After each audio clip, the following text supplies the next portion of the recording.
Welcome to my channel Buzz. R. Lee Ermey really hated John Wayne more than anyone else. Ermey was born as Ronald Lee Ermey on March 24, 1944 in a town called Emporia in Kansas. He grew up in a family that didn't have much money. Even when he was young, people knew Ermey as someone who couldn't sit still and always wanted to do things his own way. Sometimes this got him in trouble when he was a teenager, but it also made him perfect for joining the Army later on. The most important part of his life started when he joined the United States Marine Corps when he was only 17 years old. This happened in the 1960s. The Marine Corps wasn't just a big change for him, it was like a hard test that shaped who he would be for his whole life. He served as a Marine for 11 years, and for 14 of those months, he fought in the Vietnam War. Ermey worked his way up to become a staff sergeant before he had to leave in 1972 because he got hurt. Later on, because people respected his service and because he never stopped living like a true Marine, he got a very special honor. He was promoted to the honorary rank of Gunnery Sergeant, which made him Gunny forever in the hearts of his fans and fellow Marines. His time in the military gave him toughness, self-control, and realness that would later make him different from other actors in Hollywood. R. Lee Ermey's movie career was as unusual as the man himself. At first, he was hired to be a helper for the movie Apocalypse Now in 1979. His job was to make sure the actors acted like real Marines. It was during this work that movie makers noticed his natural authority and special energy, which led to small parts that showed how real he was. But his big break came with Stanley Kubrick's movie Full Metal Jacket in 1987. Ermey was cast as the unforgettable Gunnery Sergeant Hartman. He was originally brought in just to give advice, but his spontaneous, sharp-tongued speeches impressed Kubrick so much that the director rewrote the part just for him. The result was one of the most famous performances in movie history. His role was more than just acting. It was like showing his own Marine Corps identity, and people watching could feel how real it was. His acting as Hartman blended real military precision with theatrical intensity, earning him a Golden Globe nomination and securing his place in film history. After Full Metal Jacket, Ermey became a popular character actor, specializing in roles that needed authority, intimidation, or discipline. He appeared in many different kinds of movies, from action-packed blockbusters like C-7 in 1995, Toy Soldiers in 1991, and Dead Man Walking in 1995, to family-friendly movies like Toy Story in 1995. In Toy Story, he used his booming voice to play the leader of the green plastic army men called Sarge.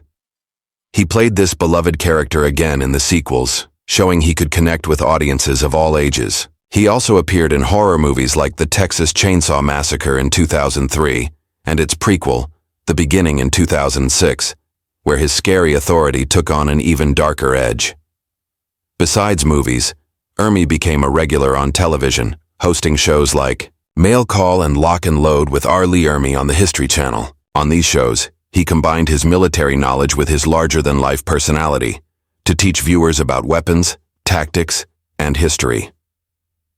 R. Lee Ermey, widely known for his commanding presence and gravelly voice, used his talents beyond live-action movies in the world of television and animation, leaving a memorable mark on each role he took on. One of his notable appearances was a guest spot on the very popular TV drama House, a show celebrated for its complex medical cases and sharp-witted dialogue.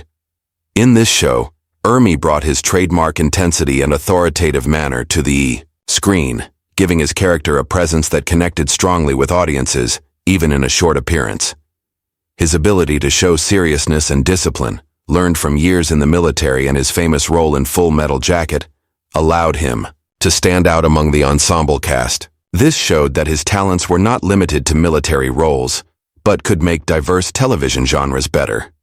Ermey also became a frequent and beloved figure in animation, where his distinctive voice worked perfectly for larger-than-life characters. He contributed to many episodes of Batman, The Brave and the Bold, an animated series celebrated for its mix of classic Batman stories and playful, adventurous storytelling. In this role, Ermey's voice added authenticity and authority to the characters he played, giving even fantastical superhero stories a sense of realism and weight. Similarly, in an episode of The Simpsons titled Sideshow Bob's Last Gleaming, He lent his voice to the character of Colonel Leslie. This appearance showed his talent for comedic timing, parody, and satirical exaggeration, proving that he could adapt his intense, commanding presence to humorous, animated contexts, while still being instantly recognizable to fans of his work. Ermey's voice acting skills extended into children's animation as well, including an episode of SpongeBob SquarePants. In the SpongeBob episode titled Inmates of Summer, he brought characters to life in a whimsical, exaggerated underwater world, showing a versatility that allowed him to appeal to audiences across age groups. His participation in such a lighthearted and playful series highlighted not only his willingness to explore diverse roles, but also his ability to fill even comedic animation with unforgettable intensity and charisma. Beyond television and animation, Ermey was also active in the video game industry, contributing his voice to a wide array of popular titles. Among these were Fallout Tactics, Brotherhood of Steel, a strategy-focused game set in a post-apocalyptic universe where his voice added seriousness and believability to the military factions players encountered. He also contributed to Crash Bandicoot, The Wrath of Cortex, bringing his distinctive tone to one of the most beloved and zany video game franchises of all time. Across these roles, Ermey's voice work enhanced storytelling, lent credibility to characterizations, and connected with gamers. His voice work extended his influence far beyond traditional film and television audiences. In all, his contributions to TV, animation, and video games reflect a career marked not only by iconic on-screen appearances, but also by a remarkable ability to leave an unforgettable mark through his voice, showing the depth and breadth of his talents across multiple entertainment mediums. R. Lee Ermey married his wife Neela in 1975, at a time when his career was still developing, and together they built a partnership that would last more than 4 decades. Their marriage represented not just a union of 2 people, but a strong and steady anchor for Ermey, who would later face the unpredictable demands of both military service and Hollywood fame. Throughout the years, Neela provided Ermey with unwavering support, often keeping the family grounded while he pursued a career that took him from film sets to military bases around the world. Their long-lasting bond was proof of loyalty, mutual respect, and a deep affection that lasted despite the challenges of a high-profile life. Together, the couple raised 4 children, nurturing a family that became central to Ermey's sense of purpose. While he was widely recognized as a tough, no-nonsense figure on screen and in his public persona, those who knew him well often spoke about the softer side of his personality that came out around his children. Ermey took pride in his role as a father, making time for his family, even as his career required long stretches of filming, travel, and promotional appearances. His children grew up with a father who taught them discipline, humor, and strength, values drawn from his years in the Marine Corps, as well as a strong sense of love and belonging. The marriage between Ermey and Neela remained strong and intact until his death in 2018, an impressive achievement in an era when long-term marriages, particularly in the entertainment industry, were becoming increasingly rare. Their enduring relationship spoke to the strength of their commitment and the stability they found in one another. While Ermey's career often placed him in the public spotlight, Neela preferred to stay out of it. She chose instead to focus on her family and maintain a quieter role behind the scenes. Her ability to provide balance and consistency at home was instrumental in allowing Ermey to thrive professionally, and it underscored the profound importance she had in his life. In addition to being his life partner, Neela was also a source of inspiration and humor for Ermey.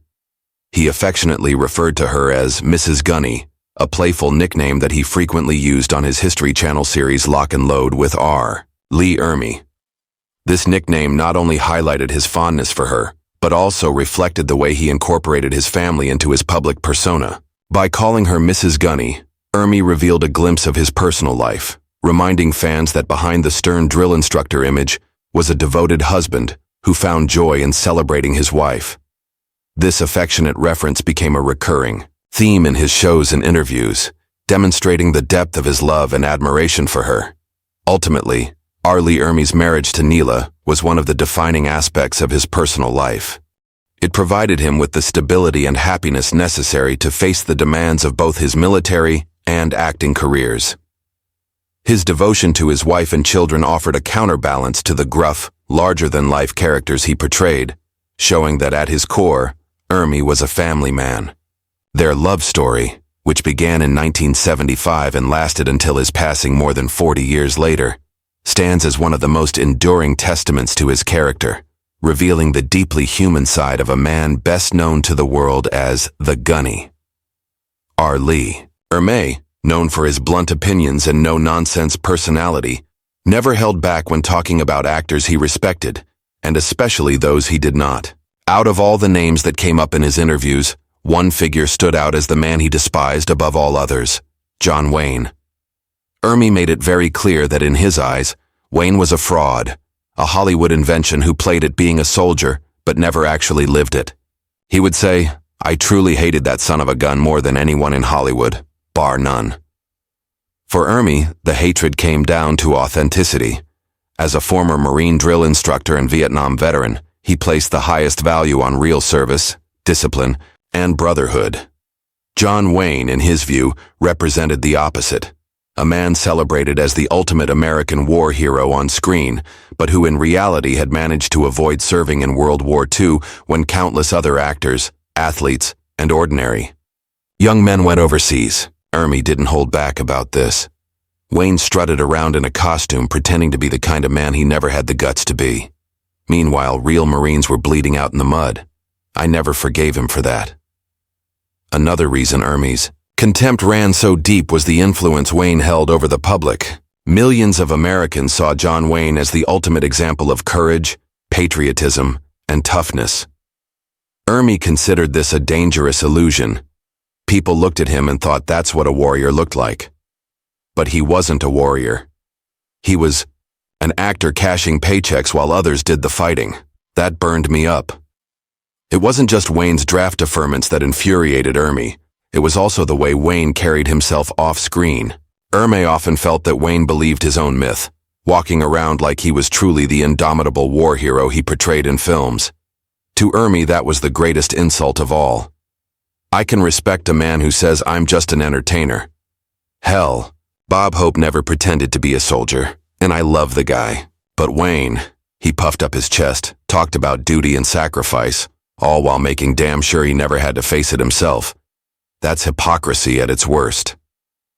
What made his disdain unique was how personal and passionate it sounded every time he brought it up. Ermey didn't just dislike John Wayne. He truly seethed with anger whenever Wayne's name was mentioned. He would call him out by name, not hiding behind vague references. "You can print this. I don't care." John Wayne was a coward, a phony, a poster boy for what Hollywood wants America to believe, but not what America really is. Even decades after Wayne's death, Ermey's bitterness never softened. His words carried the sting of someone who felt betrayed, not just by the man himself, but by the system that elevated Wayne as a national symbol. There were real heroes from World War II, men who gave everything, and yet we worshipped an actor who didn't give a damn. That's what I'll never get over. Wayne never paid his dues, and yet he's remembered as if he did. That's the kind of thing that makes my blood boil. Ultimately, Ermey's hatred for John Wayne was not just about one man. It was about what Wayne symbolized to him. The glamorization of war without its reality, the celebration of an image over the truth, and the betrayal of every real serviceman who carried scars from battle. For Ermey, there was no greater offense than pretending to be something you hadn't earned. In my book, John Wayne was the biggest fraud that ever walked through Hollywood. I hated him more than anyone, and I'll stand by that to my grave. R. Lee Ermey, the iconic actor and former U.S. Marine drill instructor, passed away at a hospital in Santa Monica, California, on the morning of April 15, 2018, at the age of 74. His death was the result of complications related to pneumonia, a serious breathing illness that can be particularly dangerous for older adults, and which in Ermey's case was made worse by his previous health challenges. This loss marked the end of a remarkable life that had been defined not only by his legendary film and television career, but also by his years of military service, his tireless work in advocating for veterans, and his unique ability to bring authenticity and intensity to to every role he played. The passing of Ermey brought about a profound outpouring of grief and remembrance from fans, colleagues, and military communities alike, reflecting the widespread respect and admiration he had earned over decades. Known for his commanding presence, both on screen and off, his death was felt not just as the loss of a beloved entertainer, but also as the departure of a figure who had become a symbol of discipline, courage, and dedication to service. Ermey's funeral was held at Arlington National Cemetery, one of the nation's most sacred grounds, on Friday, January 18, 2019. This ceremony, conducted months after his death, allowed family, friends, fellow Marines, and fans to honor his memory, in a setting that emphasized both his military service and his enduring legacy. Arlington, as the resting place for the country's most distinguished service members, served as a fitting tribute to a man whose life had been intertwined with the values of honor, commitment, and patriotism. The funeral included military honors reflecting Ermey's status as a former Marine and recognizing the deep respect he had earned within the armed forces community. In death, as in life, R. Lee Ermey remained a figure of intensity, loyalty, and strength. And his passing at age 74 was mourned as the loss of a uniquely powerful personality whose impact would continue to resonate in the worlds of film, television, and military service for generations to come.